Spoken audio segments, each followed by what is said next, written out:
Cherie Hanson here. It is February 4th, a Wednesday, and again, it is, as I looked out this morning, I was thinking, I could imagine I was in Scotland again. Damp, gray, rain, and it makes me happy to see the earth getting some water. Today I found, this kind of fell out of the bookcase at me, the Book of Awakening, Having the Life You Want by Being Present to the Life You Have. Now, isn't that interesting?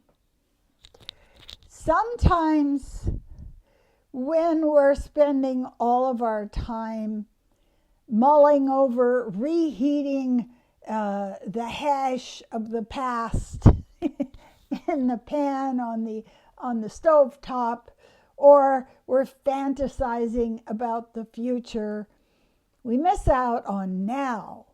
And really, to be present in the present is actually a spiritual practice. First, you have to see, and it's like all forms of technique, if your technique is off, if you're trying to hit the bullseye with your arrow or axe or dart, if you are trying to throw the bowling ball down the center of the alley, you have to pay attention to your technique. And there are techniques you can use to ground yourself, to replant yourself in the present time. And the reason that's so important is because if you are not grounded, if you are numbed out and distracted, if you are so overwhelmed that you dissociate and leave your body, you are now in a position where you are not in the driver's seat for your life. And how did we get here? As we look at the Epstein files and we look at the truth that a cabal has run the world, and it's run the world for hundreds of years, baby. I hate to tell you this, but it's not new. And it's easy for the evil, the hordes on horseback, to take your village if you're not strong in yourself. Your village, your fort, your homestead is just open. And I keep getting the image over and over again. It just keeps loading in lately, of the opium den. The opium is television, streaming services, movies. We lay down on our side and our eyes glaze over and we just let whatever the programming is flood in the space that our own particular reality should hold. But we have been seduced into surrender. And that's where we are right now. And we may deny it. We may say it can't be. It can't be. Don't tell me that. I find the thing that is most surprising to me is how so many people have trouble believing that there is this level of horrific, evil manipulation of other human beings. Have you not seen Gaza? Have you not looked at what has happened in history when the hordes would ride into, the men on horseback would ride into a country and kill every single person in the country?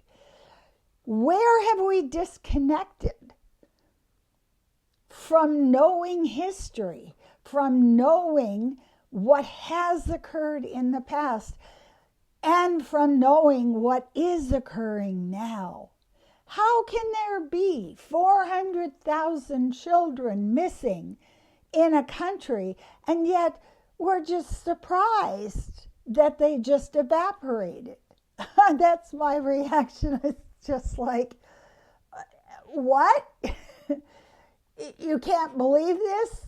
First, you have to believe it if we're going to get rid of it. So here is how we learn technique for grounding and for finding ourselves. I found this really interesting chapter. The energy of being real. Do not seek any rules or method of worship. Say whatever your pained heart chooses. So the first disconnect, the first denial of our humanity is for us to say, it doesn't hurt me. We float off, we disconnect, we get distracted, instead of being in touch with our body and our emotions.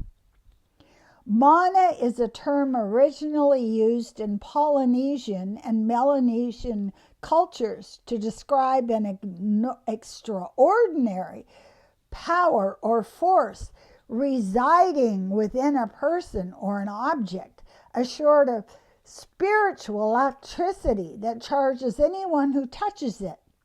Carl Jung later defined the term as unconscious influence of one being on another. When Jung speaks to is the fact that the energy of being real has more power than outright persuasion, debate, or force of will. So this is the challenge. How do we become real instead of puppet people, instead of marionettes that are having strings pulled, that people who are having their thoughts programmed and imprinting going on? The beautiful and simple truth of this can be seen in looking at the sun. The sun, without intent or will or plan or sense of principle, just shines thoroughly and constantly by being itself. The sun warms its light, never withholding or warming only certain things on the earth. Rather, the sun emanates in all directions all the time, and things grow. In the same way, when we are authentic, expressing our warmth and light in all directions, we cause things around us to grow. When our souls, like little suns, express the light of who we are, we emanate what Jesus called love and what Buddha called compassion, and the roots of community lengthen. The roots of community lengthen. And now we belong. And this seems contradictory. The more we are ourselves, the more we feel what we're feeling, the more we honor what is happening in our bodies, what is happening in our energy field, the more we are able to interconnect with community. In this way, without any no intent to shape others, We simply have to be authentic. And a sense of mana or spiritual light and warmth can emanate from our very souls, causing others to grow, not toward us, but toward the light that moves through us. In this way, by being who we are, we not only experience light in all of its vitality, but quite innocently and without design, we help others be more thoroughly themselves. In being real, in staying devoted to the energy of realness, we help each other grow toward one vital light. And there's an exercise. Center yourself. Let the stream of your feelings move through you. Give direct voice to the feelings as they arise. You can voice them. I feel sad. I feel fear. I feel confusion. I feel peace. I feel joy. After a time, let the stream of feelings continue to rise as you return to breathing in silence. Now feel the very things about you. Look around you, the rug, the chair, the window, the wall, and feel them all lean in your direction. So I thought it was interesting as I was looking at the confusion, the trauma, the denial that is going on, and people are saying, oh, there's one source, it's only one person, we put that one person in jail. That, just being so overwhelmed they can't see it isn't one person, it is an energy which is on the earth, which we have not been able to recognize, to see, to stop, because we have refused to be real and step in to all of the complexity of what it means to be human.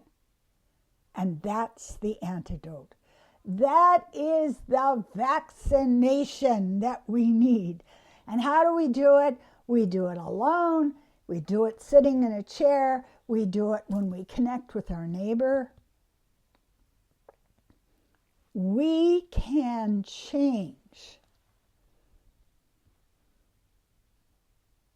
the dark energy of the past inside of ourselves if we're willing to make that journey.